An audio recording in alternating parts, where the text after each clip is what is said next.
Vereador protocola resoluções para alterar concessão de honrarias na Câmara. E veja ainda nesta edição. Reunião solene entrega título de cidadão campineiro.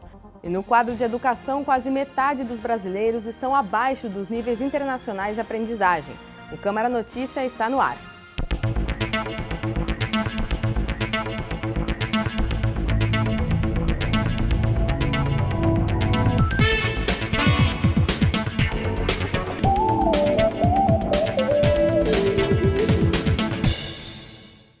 Olá, o presidente da Comissão Permanente de Honrarias da Câmara, o vereador professor Alberto, comentou as propostas para alteração para concessão de honrarias no Legislativo.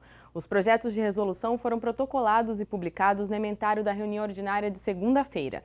Foi protocolado na Câmara um projeto de resolução que altera o regimento interno da Casa a respeito das honrarias. A proposta é do presidente da Comissão de Honraria, o vereador professor Alberto do PR, que detalha a iniciativa. Pelo fato de eu ser presidente, elas aparecem em meu nome, mas é importante compreendermos que é uma atitude ou uma iniciativa coletiva da Comissão de Honraria, que é formada por mim, professor Alberto, o nobre vereador Dr. Marcos Bernardelli, o nobre vereador Flores, o Aurélio e o Ângelo.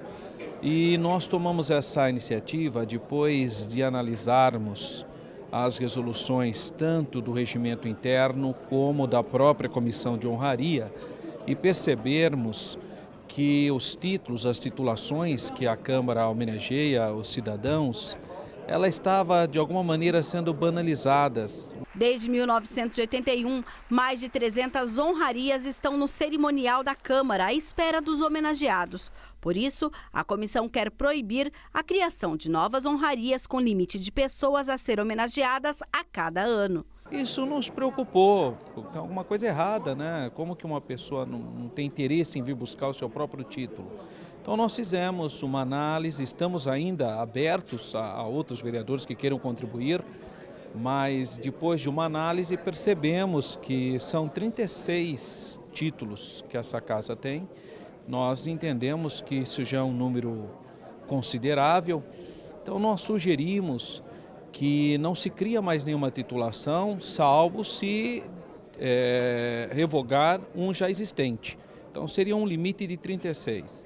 Também estamos propondo que cada vereador possa homenagear até 12 pessoas, não mais que isso.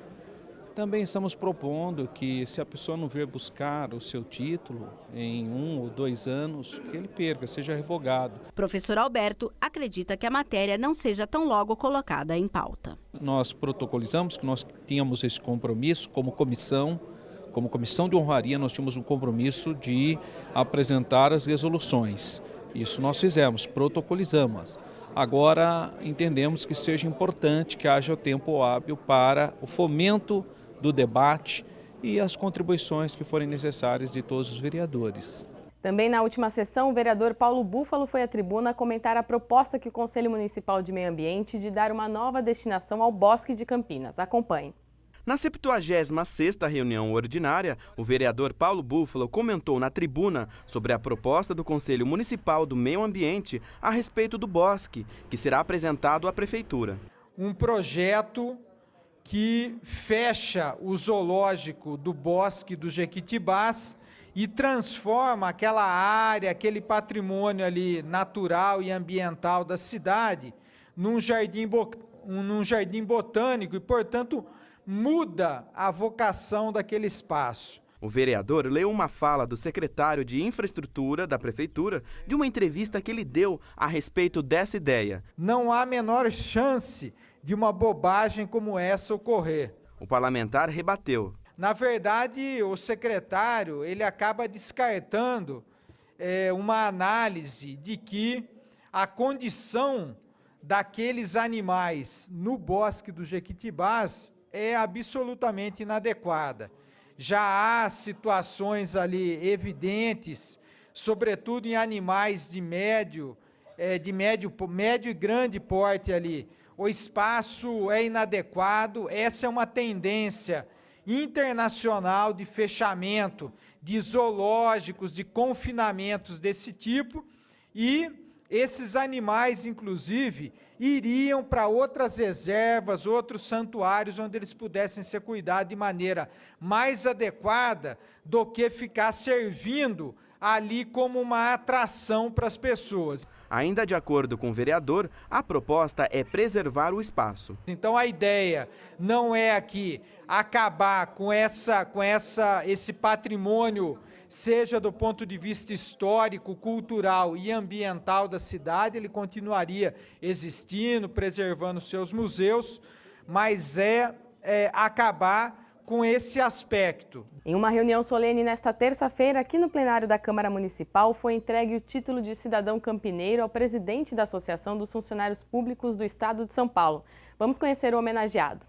Por proposição do vereador Tiago Ferrari, foi entregue o título de cidadão campineiro ao senhor Antônio Carlos Duarte Moreira, presidente da FEPESP. O presidente da FEPESP, Antônio Carlos Duarte Moreira, tem uma trajetória de defesa do funcionalismo que ultrapassa décadas de atividades políticas. Pioneiro no jornalismo especializado no setor público, inaugura em 22 de outubro de 1972 a coluna Diário do Servidor, durante o regime militar. A coluna é publicada inicialmente nos jornais Diário de São Paulo e Diário da Noite, trazendo repercussões e desdobramentos importantes ao funcionalismo público. A coluna, com grande sucesso, seguiu sendo publicada nos jornais Diário Popular e Diário de São Paulo. Duarte Moreira fez escola do jornalismo no país. O homenageado, que nasceu em Catanduva e veio a Campinas com 12 anos, está há 44 anos trabalhando no serviço público. De consultor a presidente da Associação dos Funcionários Públicos do Estado de São Paulo. É uma grande alegria, enorme emoção de estar recebendo esse título de cidadão campineiro. Eu, prematuramente, quando tinha 12 anos, o destino ceifou a minha mãe de nossa convivência. Eu tinha 12 anos e vim morar com meus tios na cidade de Campinas. Quando andava na cidade de Campinas, eu fiz um curto espaço de tempo no Instituto Carlos Gomes, aqui de Campinas, onde conheci algumas pessoas e até mais tarde conheci um grande personagem do governo do Estado de São Paulo, oriundo também do Instituto de Educação Carlos Gomes. E a seguir, o quadro de educação repercute os dados do Programa Internacional de Avaliação dos Estudantes. E o Brasil caiu no ranking.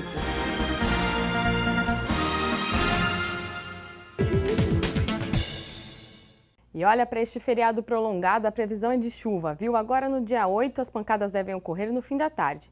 Já na sexta e no sábado, devem ocorrer temporais. Na quinta-feira, a mínima é de 19 graus e a máxima é de 29 graus. E agora vamos falar de cultura pop. A TV Câmara Campinas acompanhou no último fim de semana o maior evento nerd do Brasil, a Comic Con.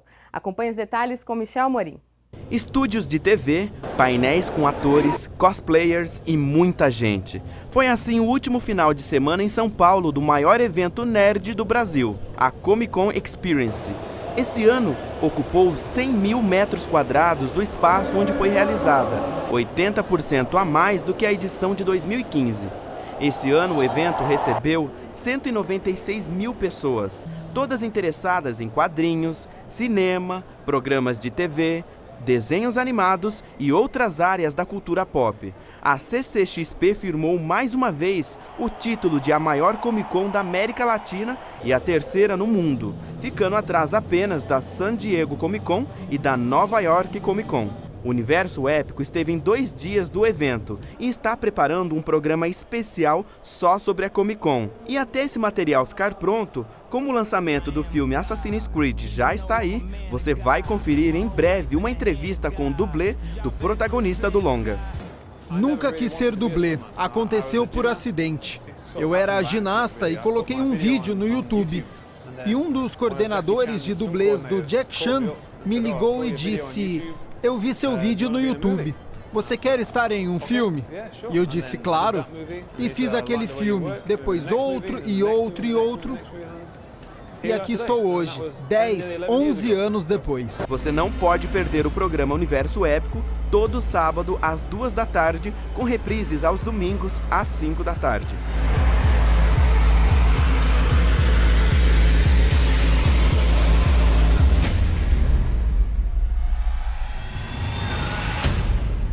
E a cobertura completa do evento você acompanha no novo programa da TV Câmara Campinas, o Universo Épico, em breve. Bom, e agora vamos às notícias de educação. Nesta terça-feira foram divulgados os resultados do Programa Internacional de Avaliação dos Estudantes. E olha, para a educação brasileira, as notícias não são boas.